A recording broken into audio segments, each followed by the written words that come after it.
Did you know that the #1 best-selling book, Visual Prayer: How to Create a Spiritual Vision Board, was updated and re-released earlier this year? Yes, that's right. Visual Prayer: How to Create a Spiritual Vision Board was updated with the intention on really helping people who has not created a spiritual vision board to do so successfully. So for this Tuesday at 2, I just wanted to share with you one of the updates that I made to the updated version. And it is in the first chapter, but it's also followed up in the postscript.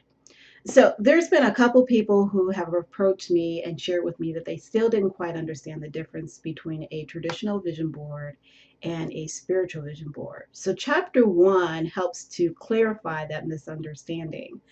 When I think about the basic difference, I think about how my very first vision board did not work.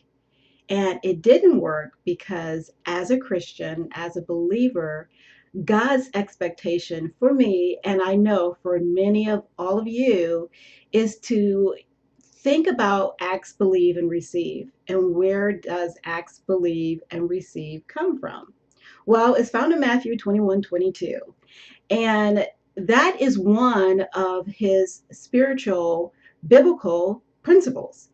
So if we don't acknowledge his biblical principles, if we don't acknowledge his promises, then as believers, we might have a tendency not to be successful with our vision board, because it's not until we turn it into a spiritual vision board based on all of those biblical principles, based on all of those promises, that our spiritual vision board will actually work. So, if you want further clarification and maybe a little bit more detail, you can pick up your copy of the updated version of Visual Prayer on Amazon.com, or you can also go to my website, AskDrCris.com, and pick it up for a reduced price.